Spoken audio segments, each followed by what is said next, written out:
ওম নমঃ শিবায়। নমস্কার বন্ধুরা, আমি আবারও চলে এলাম একটা ছোট্ট ভিডিও নিয়ে। থাম্বনেল আর টাইটেল থেকে আপনাদের সকলেরই জানা হয়ে গিয়েছে আজকের বিষয়। আজকে কিন্তু আমি কোনো কিছুই দেখাবো না, কি গাছ লাগাচ্ছি না লাগাচ্ছি। আজকে আমি একটা এই বেল গাছের গল্প আপনাদের বলছি। যদি আপনাদের ভালো লাগে তাহলে আমাকে কিন্তু অবশ্যই লাইক, কমেন্ট, শেয়ার করে জানাবেন। আর ভিডিওটি তো স্কিপ করবেন না। মাঝে মাঝে গল্প শুনতে আমাদের সকলেরই ভালো লাগে, সেটা একটু শুনুন। এটা হলো একটা বেল গাছ। আমাদের সকলের বাড়িতে একটা ছোট্ট করে বেল গাছ থাকে, কিন্তু এটা খুব ভালো লাগে। আমারও ঠিক তেমনি একটা ছোট্ট বেল গাছ আছে, যার বয়স হলো 7 বছর। নয় নয় করে 7 বছরে বেল গাছটা হয়ে গেল, কিন্তু আমি একে ভীষণই অযত্ন করি। যত্ন একদমই করি না, সেটা কিন্তু আমার ভুল। কিন্তু বেল গাছ তার মতন করে সে যথারীতি বড় হচ্ছে, অনেক ডালপালা আসছে। পাতাগুলো আপনারা সামনেই দেখতে পাচ্ছেন, কি সুন্দর সবুজ, সতেজ এবং সজীব। আমার এই বেল গাছটা কিন্তু একটি 12 ইঞ্চি টবের মধ্যে রয়েছে। 12 ইঞ্চি বললে ভুল হবে, এটা অ্যাকচুয়ালি 10 ইঞ্চি একটা টবের মধ্যে রয়েছে। এই টবের মধ্যে বেল গাছটাকে আমি প্রতিস্থাপন করিনি। এটা আমি বেল খেয়ে যে দানা ফেলেছিলাম, সেই দানা থেকে আপনি এই বেল গাছটা হয়ে উঠেছে। এবার বেল গাছটা আপনারা দেখুন কত ভালো লাগছে। তার কাণ্ড দেখেছেন কতটা মোটা হয়েছে? এই দেখুন কতটা মোটা। আমি মাঝে মাঝে এটাকে দেখি এবং চেক করি। একে কিন্তু সেরকম করে কোনো খাবার আমি দিই না। যা দিই সেটা হলো ফলের খোসা, সবজির খোসা ইত্যাদি দিয়ে থাকি।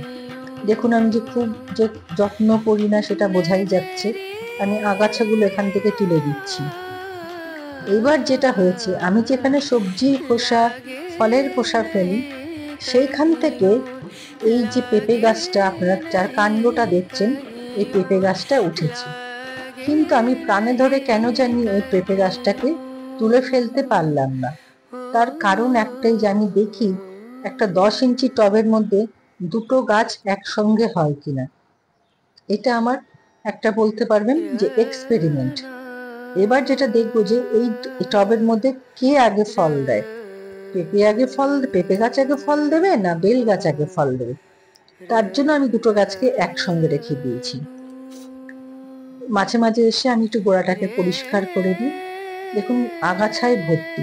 আর খাওয়ার বলতে এখনো বলছি আমি সেরকম কিচ্ছু দিই না, শুধু খোসা, সবজির খোসা, ফলের খোসা এগুলো দিয়ে থাকি।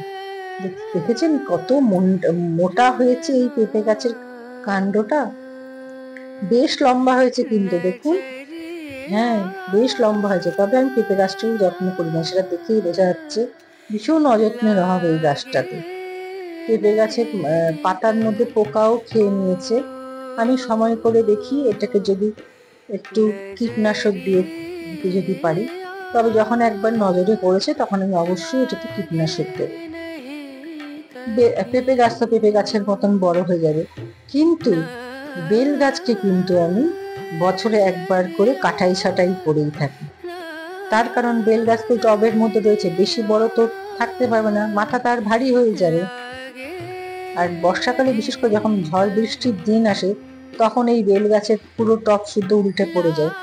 তাই জন্য আমি বেল গাছটাকে একদম কাটাই ছাঁটাই করে আবার বর্ষার সময়ও নিজ রূপ ধারণ করে।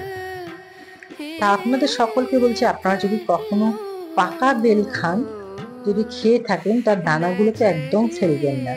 ওটাকে শুকিয়ে যে কোনো একটা টবের মধ্যে ছড়িয়ে তারপর হালকা করে মাটি চাপা দিয়ে দেবেন, আর মাঝে মাঝে জল ছিটা দেবেন। দেখবেন আপনার থেকেই গাছ উঠে গেছে। আমি ঠিক এইভাবেই আমার কিন্তু এটার মধ্যে গাছ উঠেছে। আমি দানাগুলো ফেলে রেখেছিলাম, এখান থেকে আপনি গাছ উঠে গেছে। ঠিক দ্বিতীয় প্রকারের আমার একই জিনিস হয়েছে। আমি পাকা বেল খেয়েছি, এই দেখুন এই টবের মধ্যে দানা ফেলে দেওয়ার জন্য কত বেলের চারা উঠেছে। টব ভর্তি বেলের চারা হয়েছিল। আমি অনেক চারা প্রতিবেশীকে দিয়েছি, যারা যারা চেয়েছে তাদের দিয়েছি, এবং অনেককে বলে রেখেছি কারো যদি বেলের চারা দরকার হয় তাহলে আপনারা নিতে পারেন। ফল না হোক তবু তো চারদিক সবুজ হয়ে থাকবে, আমরা তো অনেক অক্সিজেন পাবো, তাই নয় কি? আমরা তো চাই যেটা, যে আমাদের পৃথিবী সবুজ হয়ে উঠুক, আমাদের যেন অক্সিজেনের অভাব না হয়, আমাদের পরের প্রজন্ম যেন খুব সুন্দরভাবে ওরা বাঁচতে পারে। এটাই তো আমাদের কাম্য। এটার জন্য তো আমাদের এত প্রচেষ্টা, এতটাই লড়াই। তাই বলছি, ফল না দিক তবু ভালো একটা যদি বেল গাছ আপনি বাড়ির পাশে, অন্তত রাস্তার পাশে যদি কখনো লাগিয়ে রাখতে পারেন, সেটা আপনাকে অনেক উপকার দেবে, অন্তত পক্ষে একটা ছায়া আপনাকে দিতে পারবে। সত্যি সত্যি যদি আপনার এই ভিডিওটি ভালো লাগে, তাহলে একটু লাইক কমেন্ট শেয়ার করবেন, আমার ভালো লাগবে। আজ তাহলে আসি, টাটা।